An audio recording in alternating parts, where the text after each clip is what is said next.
안녕하세요. 지혜의 숲에서 길을 찾는 여러분과 함께하는 시간입니다. 오늘 우리가 함께 나눌 이야기가 당신의 인간관계를 더욱 깊고 단단하게 만드는데 작은 등불이 되기를 바랍니다. 이 지식이 당신에게 울림을 주었다면 주변의 소중한 이들에게도 공유하여 함께 성장하는 기쁨을 나누어 보시는 건 어떨까요? 여러분의 구독과 좋아요는 저희가 더 좋은 콘텐츠를 만드는데 큰 힘이 됩니다. 우리 삶에는 지금 이 순간에도 결코 신뢰해서는 안 될 사람들이 존재합니다.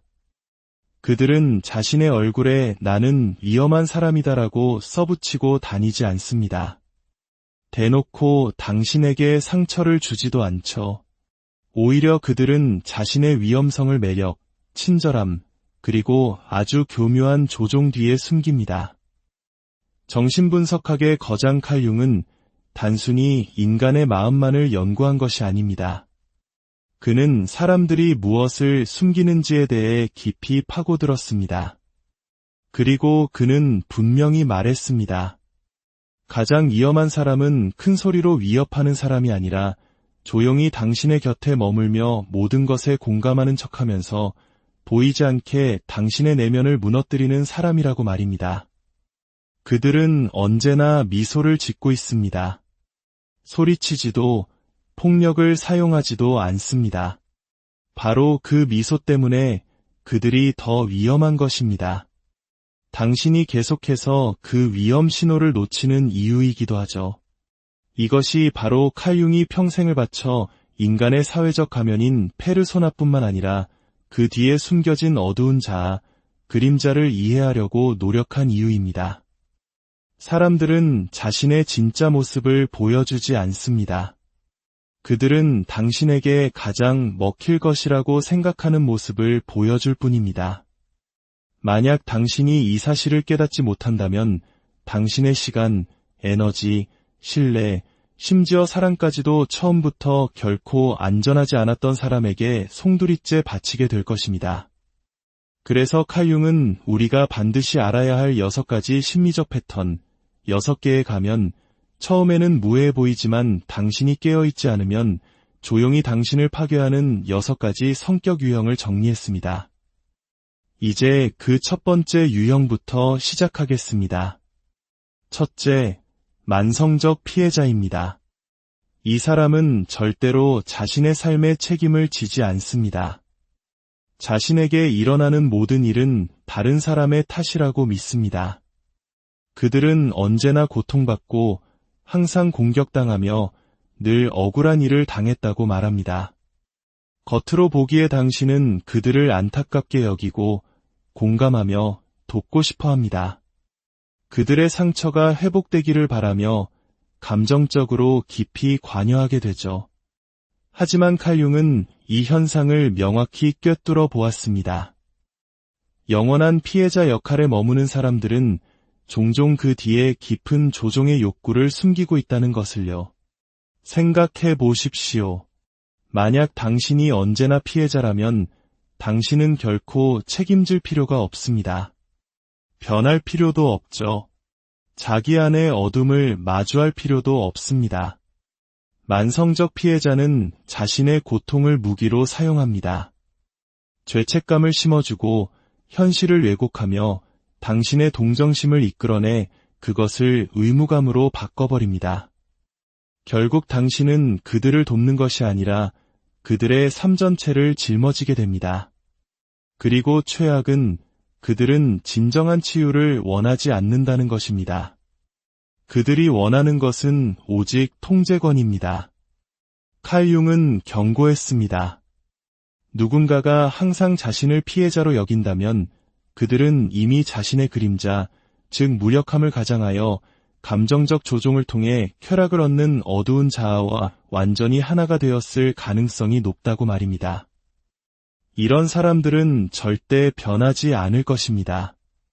변화한다는 것은 그들이 가진 유일한 힘, 바로 당신의 연민을 잃는 것을 의미하기 때문입니다.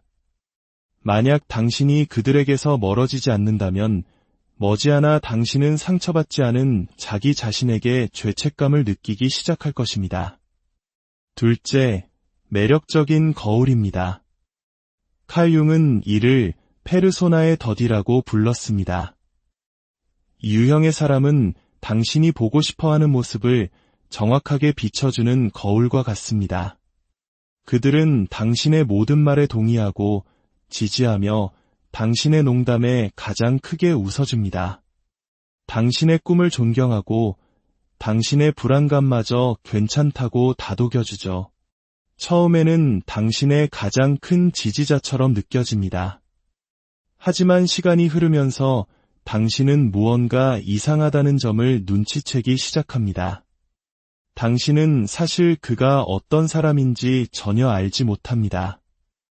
왜냐하면 그는 자기 자신에 대해 그 어떤 진실한 모습도 보여주지 않았기 때문입니다. 그는 신뢰를 얻기 위해 그저 당신을 흉내내고 있을 뿐입니다.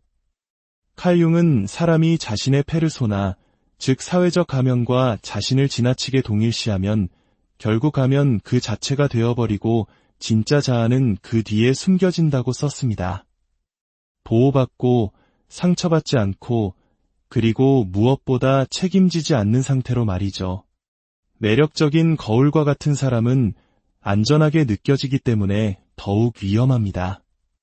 하지만 그 가면 뒤에는 무엇이 있을까요?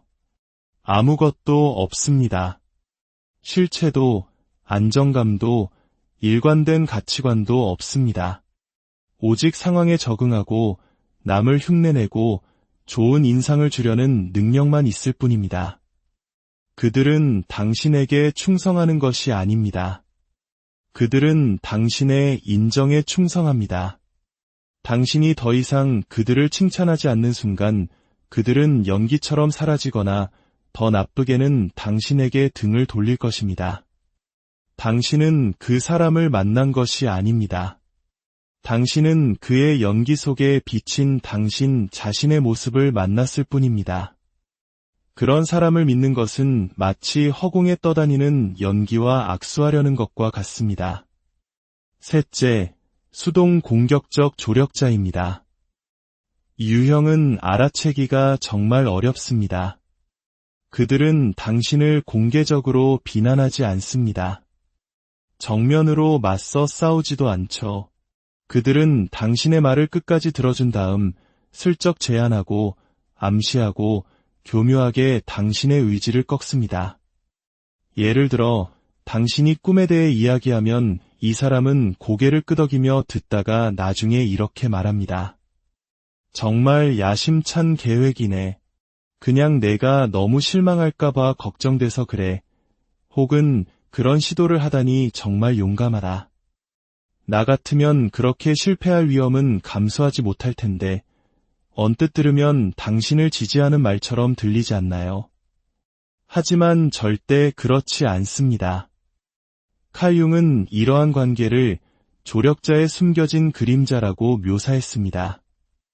이 사람들은 당신의 결정을 직접 공격하지 않습니다. 대신 감정적인 암시를 통해 당신의 자신감을 서서히 갉아먹습니다. 그들은 의심을 걱정으로 포장하고 두려움을 논리로 둔갑시키며 자신의 편협한 판단을 성숙함으로 위장합니다.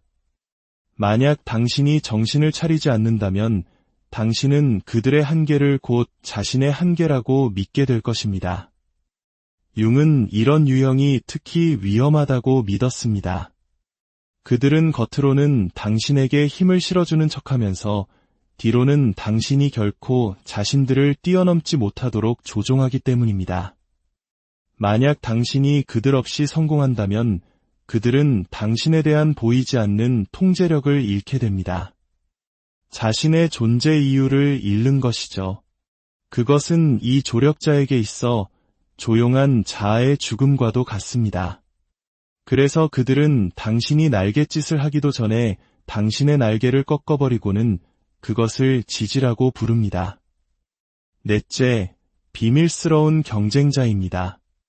이 사람은 세상과 경쟁하지 않습니다. 그는 오직 당신과 경쟁합니다.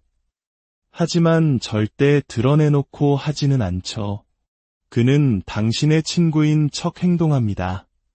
당신의 성공에 박수를 보내고 진심으로 기뻐하는 것처럼 보입니다.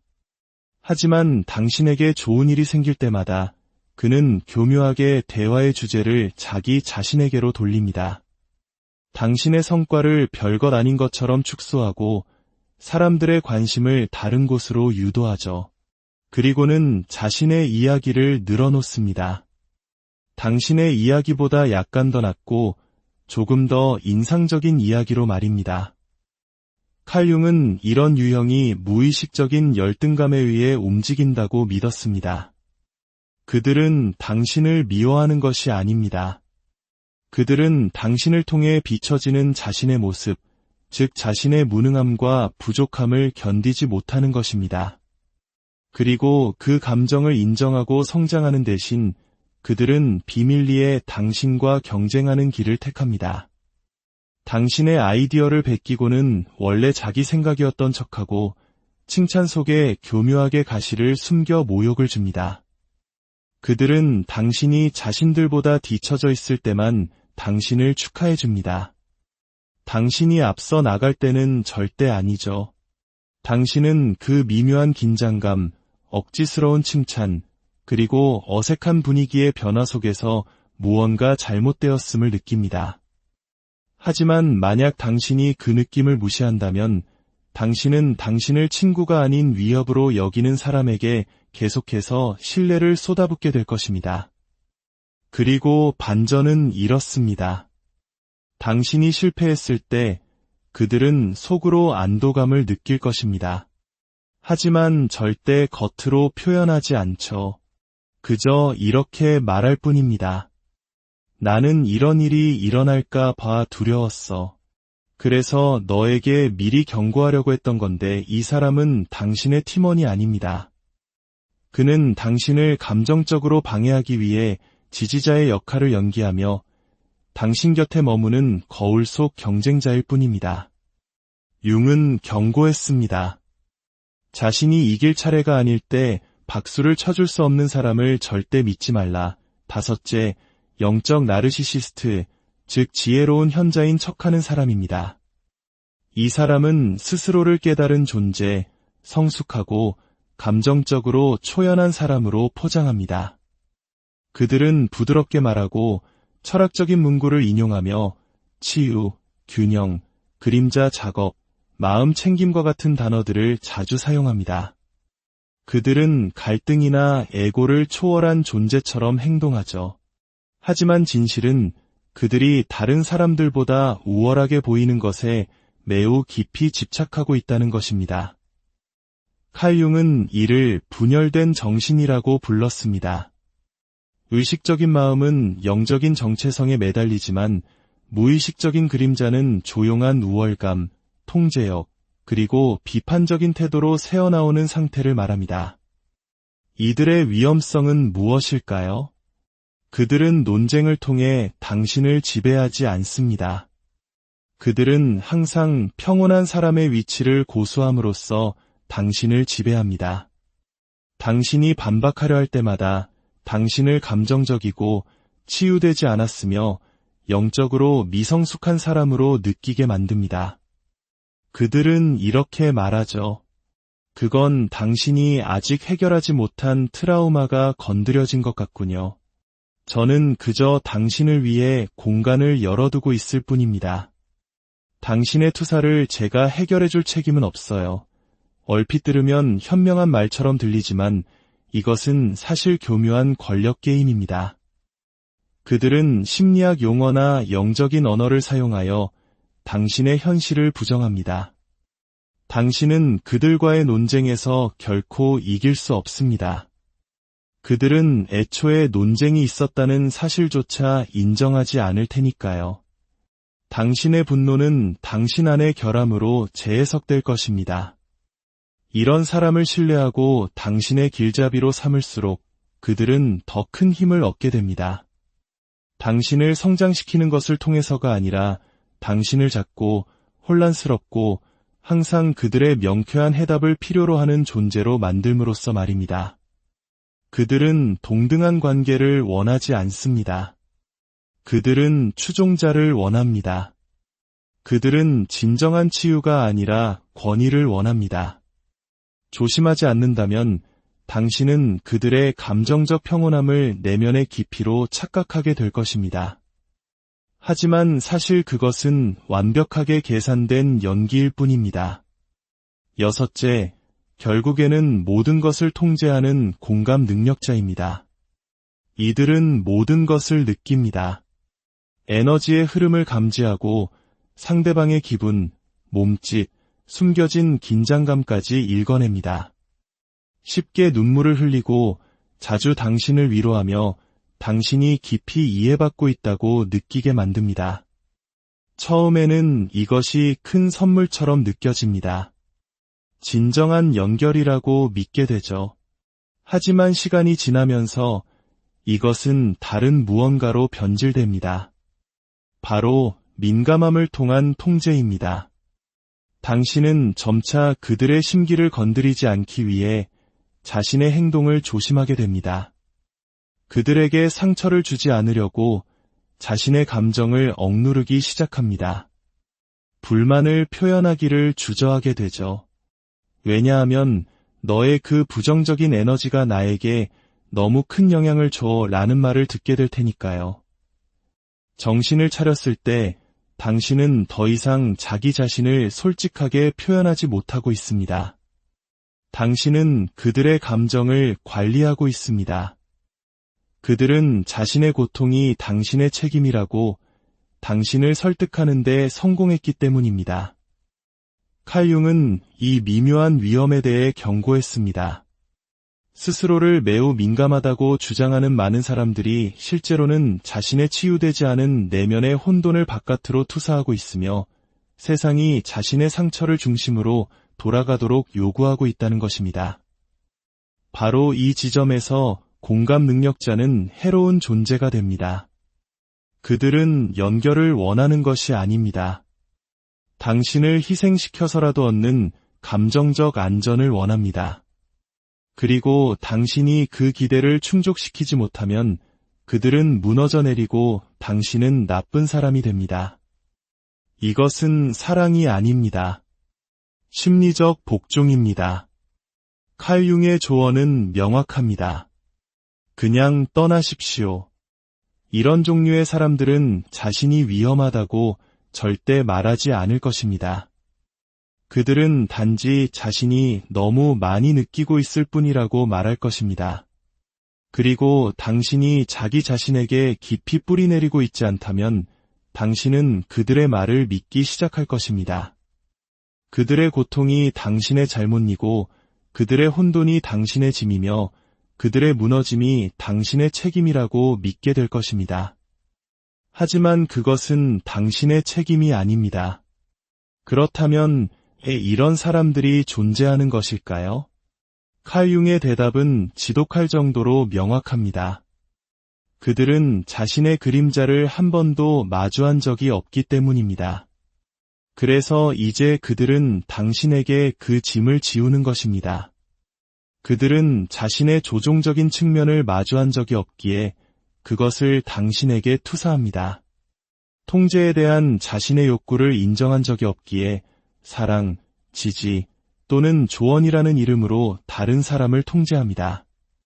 이런 사람들은 드물지 않습니다. 우리 주변 어디에나 있습니다. 그리고 그들은 자신의 에너지를 지키는 방법을 모르는 사람들 곁에서 번성합니다. 칼 융은 유일한 보호막은 자기 인식이라고 믿었습니다. 가면을 간파하고 친절함 너머를 꿰뚫어보며 말해지지 않은 것을 듣고 명확한 증거가 필요해지기 전에 먼저 돌아서는 것. 하지만 여기서 우리가 놓치지 말아야 할 진짜 경고가 있습니다. 당신은 당신이 아직 통합하지 못한 것을 끌어당긴다는 사실입니다. 이 문장을 깊이 음미해 보십시오. 만약 당신이 항상 조종하는 사람들에게 끌린다면 당신 안에는 아직 자신의 진실을 당당히 마주하기를 두려워하는 부분이 있다는 뜻입니다. 만약 당신 주변에 늘 피해자들만 있다면 당신 안에는 가치 있는 존재가 되기 위해 누군가에게 필요한 존재가 되어야만 한다는 믿음이 있다는 뜻입니다. 만약 당신이 끊임없이 매력적인 사람들에게 배신당한다면 당신은 아직 내면의 명확성보다 외부의 인정을 더 갈망하고 있다는 뜻입니다. 결국 이 이야기는 단순히 누구를 피해야 하는지에 대한 것이 아닙니다.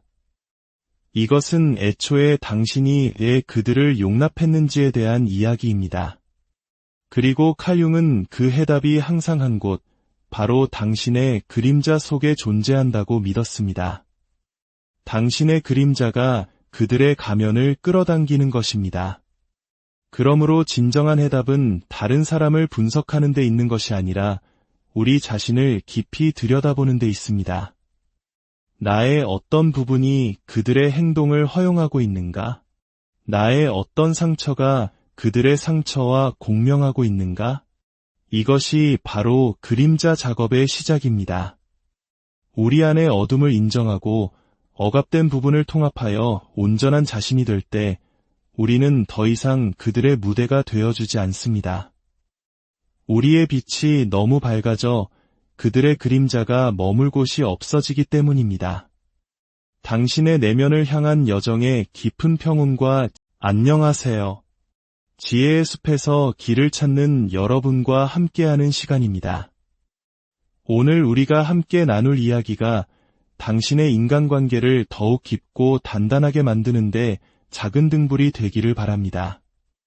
이 지식이 당신에게 울림을 주었다면 주변의 소중한 이들에게도 공유하여 함께 성장하는 기쁨을 나누어 보시는 건 어떨까요? 여러분의 구독과 좋아요는 저희가 더 좋은 콘텐츠를 만드는데 큰 힘이 됩니다. 우리 삶에는 지금 이 순간에도 결코 신뢰해서는 안 될 사람들이 존재합니다. 그들은 자신의 얼굴에 나는 위험한 사람이다라고 써붙이고 다니지 않습니다. 대놓고 당신에게 상처를 주지도 않죠. 오히려 그들은 자신의 위험성을 매력, 친절함, 그리고 아주 교묘한 조종 뒤에 숨깁니다. 정신분석학의 거장 칼융은 단순히 인간의 마음만을 연구한 것이 아닙니다. 그는 사람들이 무엇을 숨기는지에 대해 깊이 파고들었습니다. 그리고 그는 분명히 말했습니다. 가장 위험한 사람은 큰 소리로 위협하는 사람이 아니라 조용히 당신의 곁에 머물며 모든 것에 공감하는 척하면서 보이지 않게 당신의 내면을 무너뜨리는 사람이라고 말입니다. 그들은 언제나 미소를 짓고 있습니다. 소리치지도 폭력을 사용하지도 않습니다. 바로 그 미소 때문에 그들이 더 위험한 것입니다. 당신이 계속해서 그 위험 신호를 놓치는 이유이기도 하죠. 이것이 바로 칼융이 평생을 바쳐 인간의 사회적 가면인 페르소나뿐만 아니라 그 뒤에 숨겨진 어두운 자아, 그림자를 이해하려고 노력한 이유입니다. 사람들은 자신의 진짜 모습을 보여주지 않습니다. 그들은 당신에게 가장 먹힐 것이라고 생각하는 모습을 보여줄 뿐입니다. 만약 당신이 이 사실을 깨닫지 못한다면 당신의 시간, 에너지, 신뢰, 심지어 사랑까지도 처음부터 결코 안전하지 않았던 사람에게 송두리째 바치게 될 것입니다. 그래서 칼융은 우리가 반드시 알아야 할 6가지 심리적 패턴, 6개의 가면, 처음에는 무해해 보이지만 당신이 깨어있지 않으면 조용히 당신을 파괴하는 6가지 성격 유형을 정리했습니다. 이제 그 첫 번째 유형부터 시작하겠습니다. 첫째, 만성적 피해자입니다. 이 사람은 절대로 자신의 삶의 책임을 지지 않습니다. 자신에게 일어나는 모든 일은 다른 사람의 탓이라고 믿습니다. 그들은 언제나 고통받고 항상 공격당하며 늘 억울한 일을 당했다고 말합니다.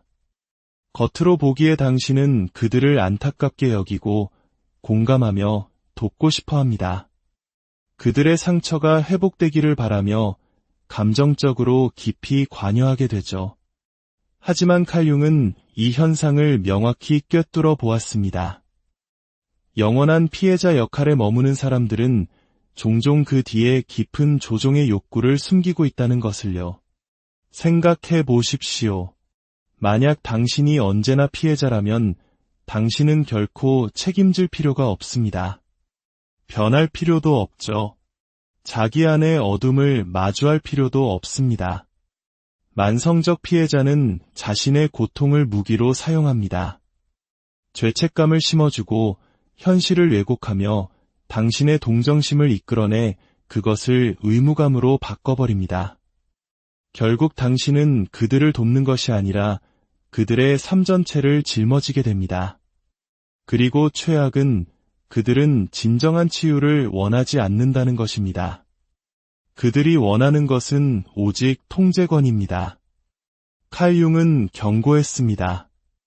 누군가가 항상 자신을 피해자로 여긴다면 그들은 이미 자신의 그림자, 즉 무력함을 가장하여 감정적 조종을 통해 쾌락을 얻는 어두운 자아와 완전히 하나가 되었을 가능성이 높다고 말입니다.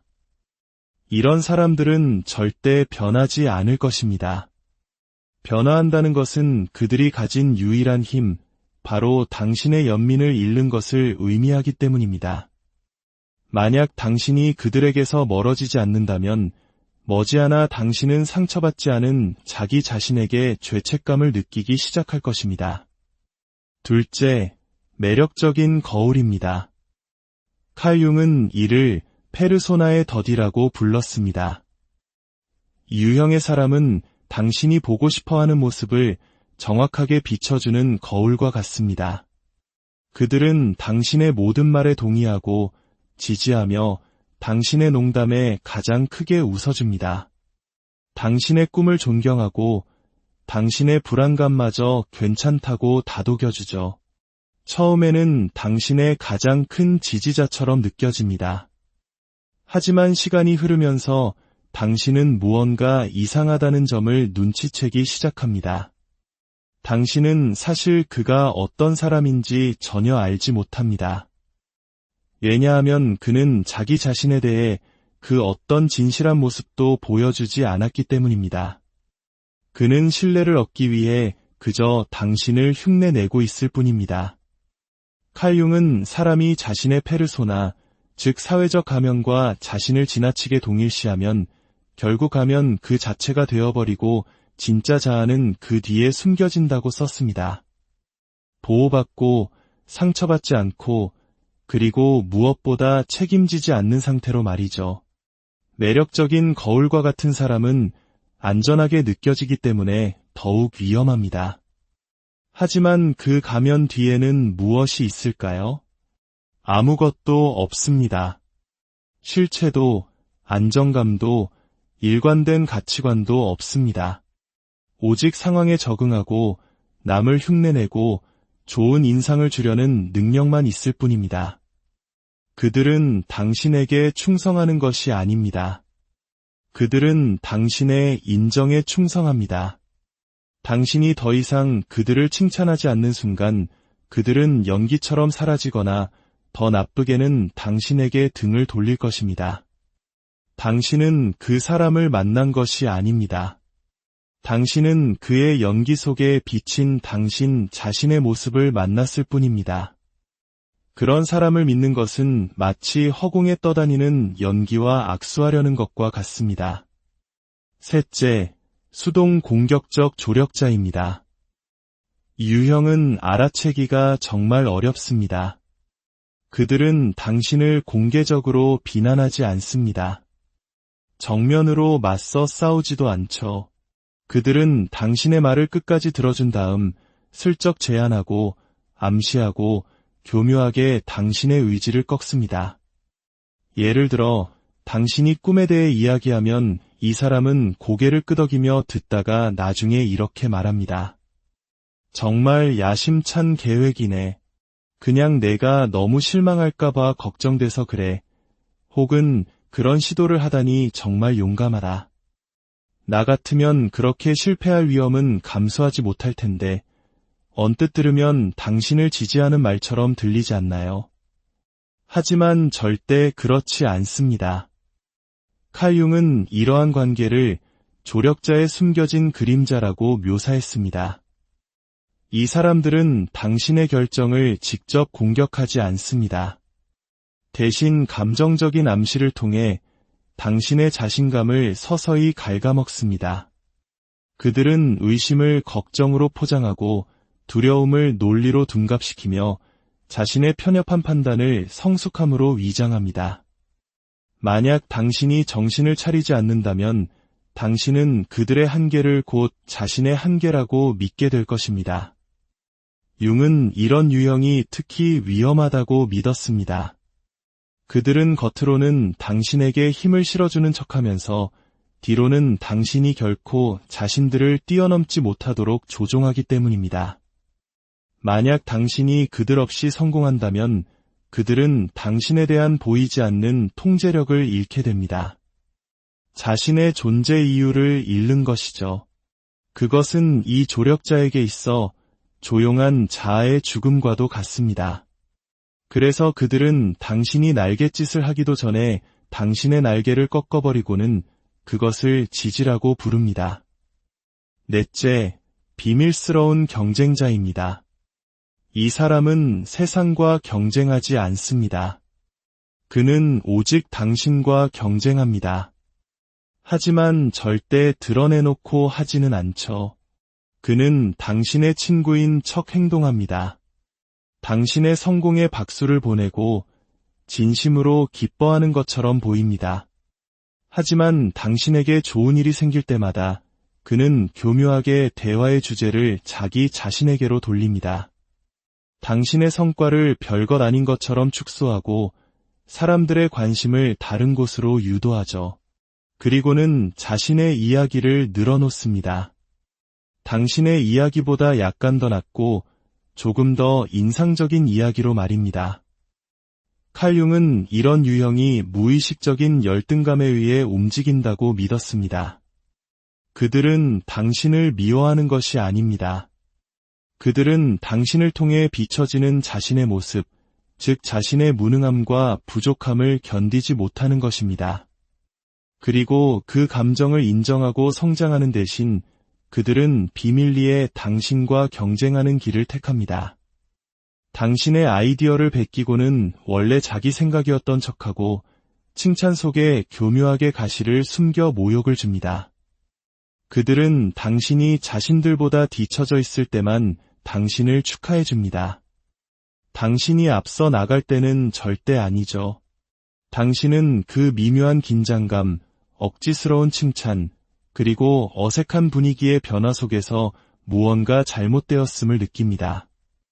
하지만 만약 당신이 그 느낌을 무시한다면 당신은 당신을 친구가 아닌 위협으로 여기는 사람에게 계속해서 신뢰를 쏟아붓게 될 것입니다. 그리고 반전은 이렇습니다. 당신이 실패했을 때 그들은 속으로 안도감을 느낄 것입니다. 하지만 절대 겉으로 표현하지 않죠. 그저 이렇게 말할 뿐입니다. 나는 이런 일이 일어날까 봐 두려웠어. 그래서 너에게 미리 경고하려고 했던 건데 이 사람은 당신의 팀원이 아닙니다. 그는 당신을 감정적으로 방해하기 위해 지지자의 역할을 연기하며 당신 곁에 머무는 거울 속 경쟁자일 뿐입니다. 융은 경고했습니다. 자신이 이길 차례가 아닐 때 박수를 쳐줄 수 없는 사람을 절대 믿지 말라. 다섯째, 영적 나르시시스트, 즉 지혜로운 현자인 척하는 사람입니다. 이 사람은 스스로를 깨달은 존재, 성숙하고 감정적으로 초연한 사람으로 포장합니다. 그들은 부드럽게 말하고 철학적인 문구를 인용하며 치유, 균형, 그림자 작업, 마음 챙김과 같은 단어들을 자주 사용합니다. 그들은 갈등이나 에고를 초월한 존재처럼 행동하죠. 하지만 진실은 그들이 다른 사람들보다 우월하게 보이는 것에 매우 깊이 집착하고 있다는 것입니다. 칼 융은 이를 분열된 정신이라고 불렀습니다. 의식적인 마음은 영적인 정체성에 매달리지만 무의식적인 그림자는 조용한 우월감, 통제력, 그리고 비판적인 태도로 새어나오는 상태를 말합니다. 이들의 위험성은 무엇일까요? 그들은 논쟁을 통해 당신을 지배하지 않습니다. 그들은 항상 평온한 사람의 위치를 고수함으로써 당신을 지배합니다. 당신이 반박하려 할 때마다 당신을 감정적이고 치유되지 않았으며 영적으로 미성숙한 사람으로 느끼게 만듭니다. 그들은 이렇게 말하죠. 그건 당신이 아직 해결하지 못한 트라우마가 건드려진 것 같군요. 저는 그저 당신을 위해 공간을 열어두고 있을 뿐입니다. 당신의 투사를 제가 해결해 줄 책임은 없어요. 얼핏 들으면 현명한 말처럼 들리지만 이것은 사실 교묘한 권력 게임입니다. 그들은 심리학 용어나 영적인 언어를 사용하여 당신의 현실을 부정합니다. 당신은 그들과의 논쟁에서 결코 이길 수 없습니다. 그들은 애초에 논쟁이 있었다는 사실조차 인정하지 않을 테니까요. 당신의 분노는 당신 안의 결함으로 재해석될 것입니다. 이런 사람을 신뢰하고 당신의 길잡이로 삼을수록 그들은 더 큰 힘을 얻게 됩니다. 당신을 성장시키는 것을 통해서가 아니라 당신을 잡고 혼란스럽고 항상 그들의 명쾌한 해답을 필요로 하는 존재로 만들므로써 말입니다. 그들은 동등한 관계를 원하지 않습니다. 그들은 추종자를 원합니다. 그들은 진정한 치유가 아니라 권위를 원합니다. 조심하지 않는다면 당신은 그들의 감정적 평온함을 내면의 깊이로 착각하게 될 것입니다. 하지만 사실 그것은 완벽하게 계산된 연기일 뿐입니다. 여섯째, 결국에는 모든 것을 통제하는 공감 능력자입니다. 이들은 모든 것을 느낍니다. 에너지의 흐름을 감지하고 상대방의 기분, 몸짓, 숨겨진 긴장감까지 읽어냅니다. 쉽게 눈물을 흘리고 자주 당신을 위로하며 당신이 깊이 이해받고 있다고 느끼게 만듭니다. 처음에는 이것이 큰 선물처럼 느껴집니다. 진정한 연결이라고 믿게 되죠. 하지만 시간이 지나면서 이것은 다른 무언가로 변질됩니다. 바로 민감함을 통한 통제입니다. 당신은 점차 그들의 심기를 건드리지 않기 위해 자신의 행동을 조심하게 됩니다. 그들에게 상처를 주지 않으려고 자신의 감정을 억누르기 시작합니다. 불만을 표현하기를 주저하게 되죠. 왜냐하면 너의 그 부정적인 에너지가 나에게 너무 큰 영향을 줘 라는 말을 듣게 될 테니까요. 정신을 차렸을 때 당신은 더 이상 자기 자신을 솔직하게 표현하지 못하고 있습니다. 당신은 그들의 감정을 관리하고 있습니다. 그들은 자신의 고통이 당신의 책임이라고 당신을 설득하는 데 성공했기 때문입니다. 칼 융은 이 미묘한 위험에 대해 경고했습니다. 스스로를 매우 민감하다고 주장하는 많은 사람들이 실제로는 자신의 치유되지 않은 내면의 혼돈을 바깥으로 투사하고 있으며 세상이 자신의 상처를 중심으로 돌아가도록 요구하고 있다는 것입니다. 바로 이 지점에서 공감 능력자는 해로운 존재가 됩니다. 그들은 연결을 원하는 것이 아닙니다. 당신을 희생시켜서라도 얻는 감정적 안전을 원합니다. 그리고 당신이 그 기대를 충족시키지 못하면 그들은 무너져 내리고 당신은 나쁜 사람이 됩니다. 이것은 사랑이 아닙니다. 심리적 복종입니다. 칼 융의 조언은 명확합니다. 그냥 떠나십시오. 이런 종류의 사람들은 자신이 위험하다고 절대 말하지 않을 것입니다.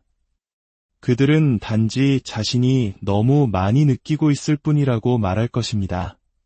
그리고 당신이 자기 자신에게 깊이 뿌리내리고 있지 않다면 당신은 그들의 말을 믿기 시작할 것입니다.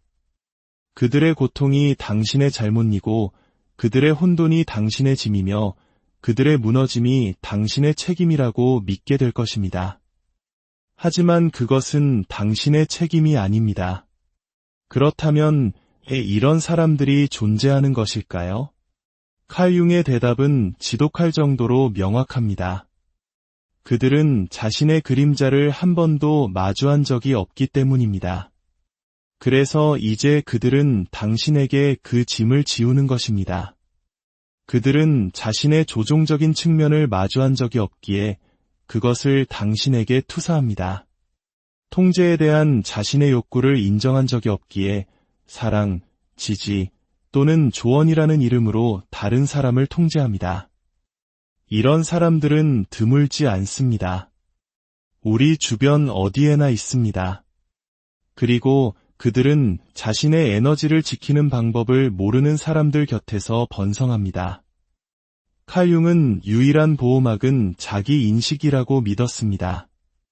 가면을 간파하고 친절함 너머를 꿰뚫어 보며 말해지지 않은 것을 듣고 명확한 증거가 필요해지기 전에 먼저 돌아서는 것. 하지만 여기서 우리가 놓치지 말아야 할 진짜 경고가 있습니다. 당신은 당신이 아직 통합하지 못한 것을 끌어당긴다는 사실입니다. 이 문장을 깊이 음미해 보십시오.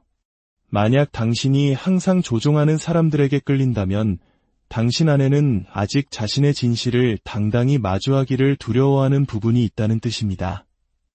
만약 당신 주변에 늘 피해자들만 있다면 당신 안에는 가치 있는 존재가 되기 위해 누군가에게 필요한 존재가 되어야만 한다는 믿음이 있다는 뜻입니다. 만약 당신이 끊임없이 매력적인 사람들에게 배신당한다면 당신은 아직 내면의 명확성보다 외부의 인정을 더 갈망하고 있다는 뜻입니다.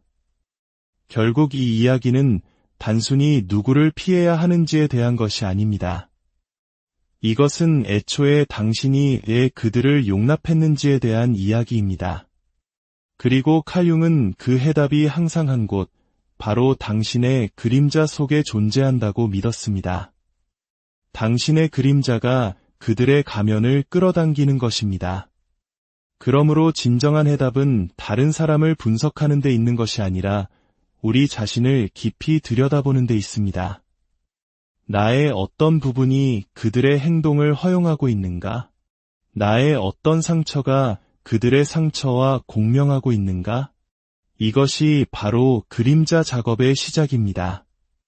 우리 안의 어둠을 인정하고 억압된 부분을 통합하여 온전한 자신이 될 때 우리는 더 이상 그들의 무대가 되어주지 않습니다.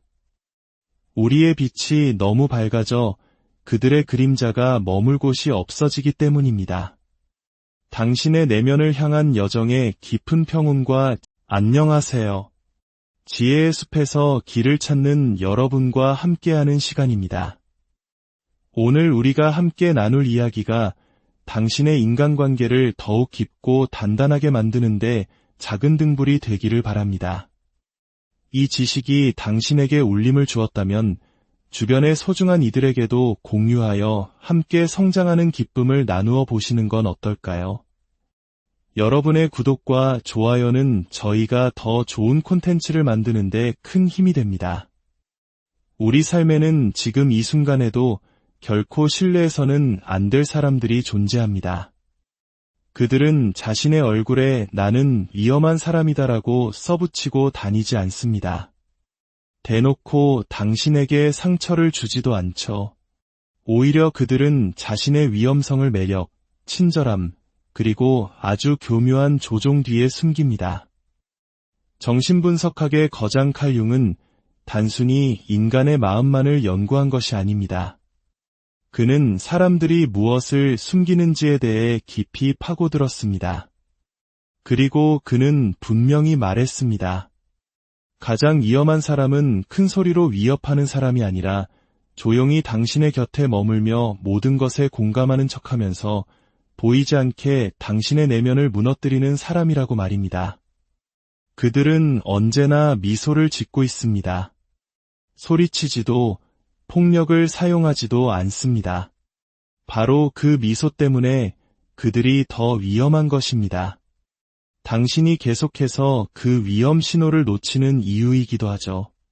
이것이 바로 칼 융이 평생을 바쳐 인간의 사회적 가면인 페르소나뿐만 아니라 그 뒤에 숨겨진 어두운 자아, 그림자를 이해하려고 노력한 이유입니다. 사람들은 자신의 진짜 모습을 보여주지 않습니다. 그들은 당신에게 가장 먹힐 것이라고 생각하는 모습을 보여줄 뿐입니다. 만약 당신이 이 사실을 깨닫지 못한다면 당신의 시간, 에너지, 신뢰, 심지어 사랑까지도 처음부터 결코 안전하지 않았던 사람에게 송두리째 바치게 될 것입니다. 그래서 칼 융은 우리가 반드시 알아야 할 6가지 심리적 패턴, 6개에 가면 처음에는 무해해 보이지만 당신이 깨어있지 않으면 조용히 당신을 파괴하는 6가지 성격 유형을 정리했습니다. 이제 그 첫 번째 유형부터 시작하겠습니다. 첫째, 만성적 피해자입니다. 이 사람은 절대로 자신의 삶의 책임을 지지 않습니다. 자신에게 일어나는 모든 일은 다른 사람의 탓이라고 믿습니다. 그들은 언제나 고통받고 항상 공격당하며 늘 억울한 일을 당했다고 말합니다. 겉으로 보기에 당신은 그들을 안타깝게 여기고 공감하며 돕고 싶어 합니다.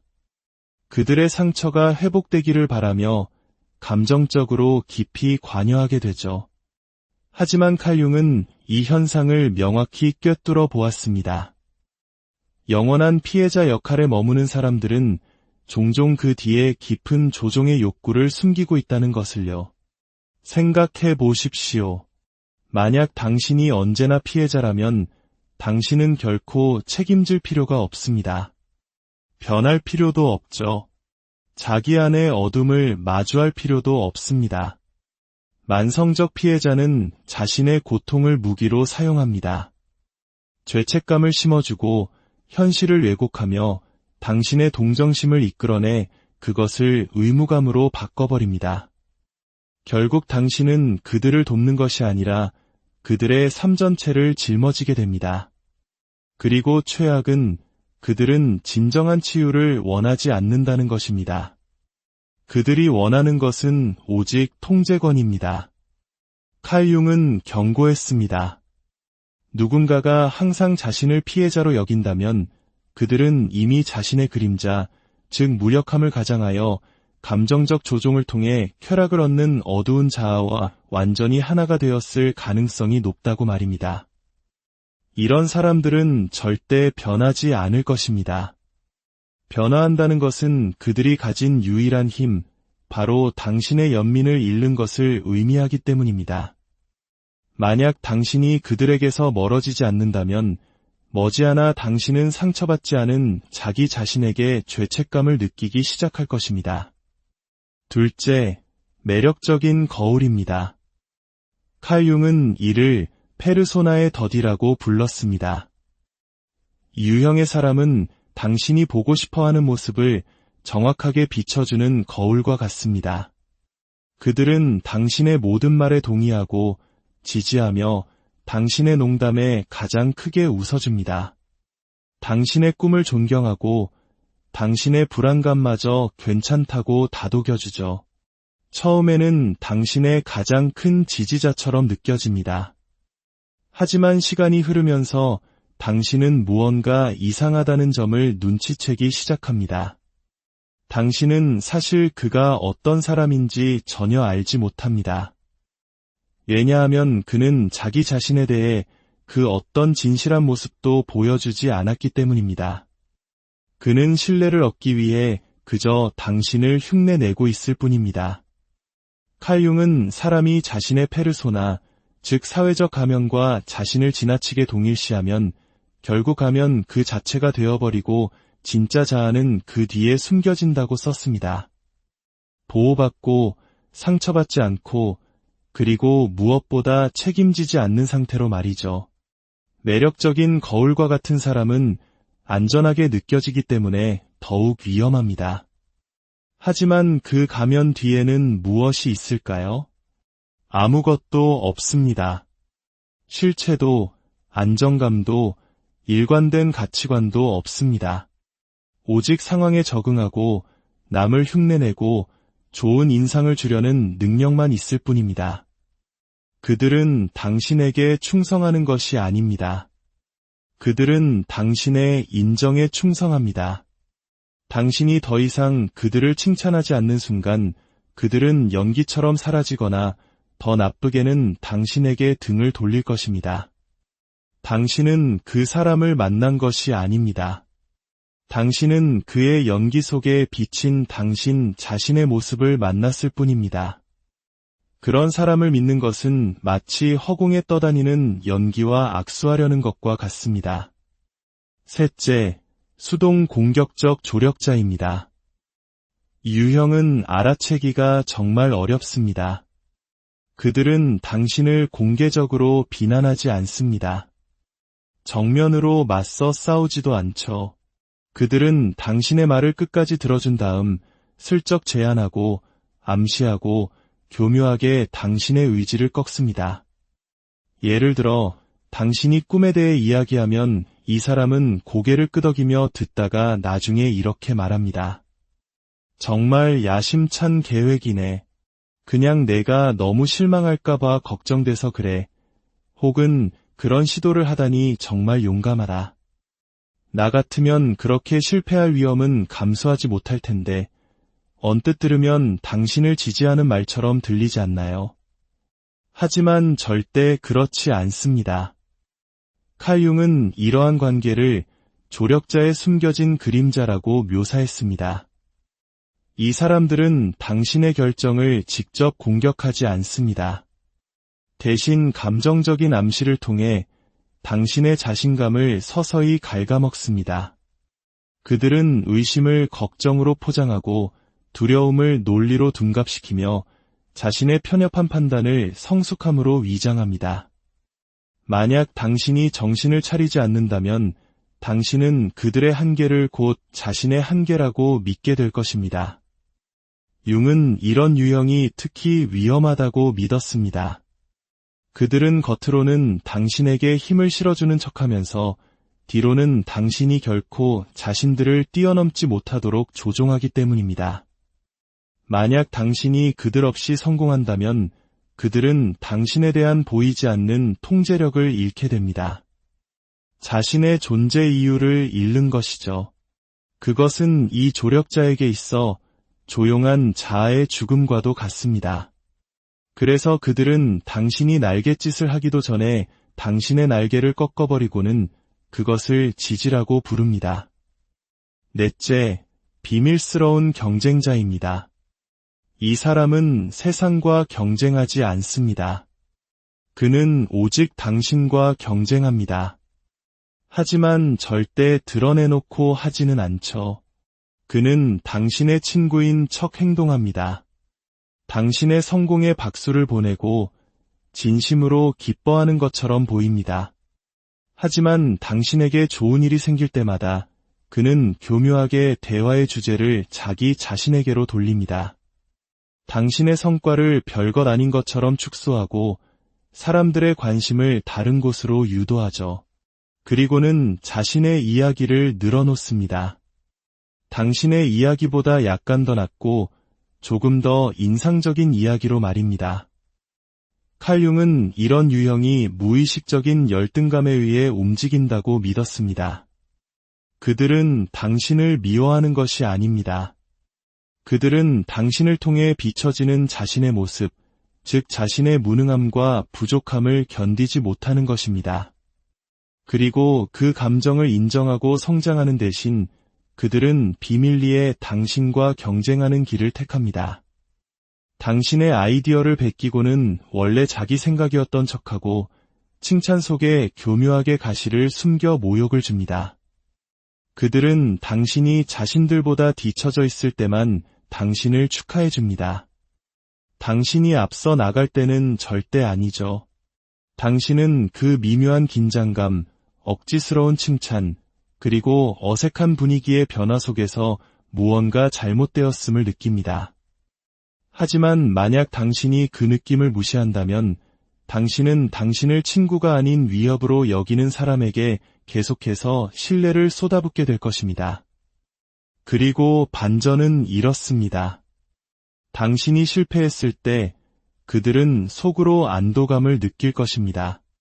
하지만 절대 겉으로 표현하지 않죠. 그저 이렇게 말할 뿐입니다. 나는 이런 일이 일어날까 봐 두려웠어. 그래서 너에게 미리 경고하려고 했던 건데 이 사람은 당신의 팀원이 아닙니다. 그는 당신을 감정적으로 방해하기 위해 지지자의 역할을 연기하며 당신 곁에 머무는 거울 속 경쟁자일 뿐입니다. 융은 경고했습니다. 자신이 이길 차례가 아닐 때 박수를 쳐줄 수 없는 사람을 절대 믿지 말라. 다섯째, 영적 나르시시스트, 즉 지혜로운 현자인 척하는 사람입니다. 이 사람은 스스로를 깨달은 존재, 성숙하고 감정적으로 초연한 사람으로 포장합니다. 그들은 부드럽게 말하고 철학적인 문구를 인용하며 치유, 균형, 그림자 작업, 마음 챙김과 같은 단어들을 자주 사용합니다. 그들은 갈등이나 에고를 초월한 존재처럼 행동하죠. 하지만 진실은 그들이 다른 사람들보다 우월하게 보이는 것에 매우 깊이 집착하고 있다는 것입니다. 칼 융은 이를 분열된 정신이라고 불렀습니다. 의식적인 마음은 영적인 정체성에 매달리지만 무의식적인 그림자는 조용한 우월감, 통제력, 그리고 비판적인 태도로 새어나오는 상태를 말합니다. 이들의 위험성은 무엇일까요? 그들은 논쟁을 통해 당신을 지배하지 않습니다. 그들은 항상 평온한 사람의 위치를 고수함으로써 당신을 지배합니다. 당신이 반박하려 할 때마다 당신을 감정적이고 치유되지 않았으며 영적으로 미성숙한 사람으로 느끼게 만듭니다. 그들은 이렇게 말하죠. 그건 당신이 아직 해결하지 못한 트라우마가 건드려진 것 같군요. 저는 그저 당신을 위해 공간을 열어두고 있을 뿐입니다. 당신의 투사를 제가 해결해줄 책임은 없어요. 얼핏 들으면 현명한 말처럼 들리지만 이것은 사실 교묘한 권력 게임입니다. 그들은 심리학 용어나 영적인 언어를 사용하여 당신의 현실을 부정합니다. 당신은 그들과의 논쟁에서 결코 이길 수 없습니다. 그들은 애초에 논쟁이 있었다는 사실조차 인정하지 않을 테니까요. 당신의 분노는 당신 안의 결함으로 재해석될 것입니다. 이런 사람을 신뢰하고 당신의 길잡이로 삼을수록 그들은 더 큰 힘을 얻게 됩니다. 당신을 성장시키는 것을 통해서가 아니라 당신을 잡고 혼란스럽고 항상 그들의 명쾌한 해답을 필요로 하는 존재로 만들므로써 말입니다. 그들은 동등한 관계를 원하지 않습니다. 그들은 추종자를 원합니다. 그들은 진정한 치유가 아니라 권위를 원합니다. 조심하지 않는다면 당신은 그들의 감정적 평온함을 내면의 깊이로 착각하게 될 것입니다. 하지만 사실 그것은 완벽하게 계산된 연기일 뿐입니다. 여섯째, 결국에는 모든 것을 통제하는 공감 능력자입니다. 이들은 모든 것을 느낍니다. 에너지의 흐름을 감지하고 상대방의 기분, 몸짓, 숨겨진 긴장감까지 읽어냅니다. 쉽게 눈물을 흘리고 자주 당신을 위로하며 당신이 깊이 이해받고 있다고 느끼게 만듭니다.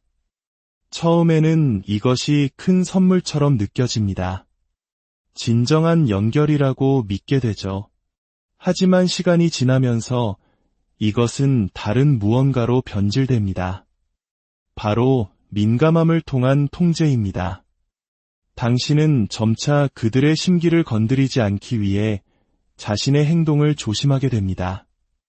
그들에게 상처를 주지 않으려고 자신의 감정을 억누르기 시작합니다. 불만을 표현하기를 주저하게 되죠.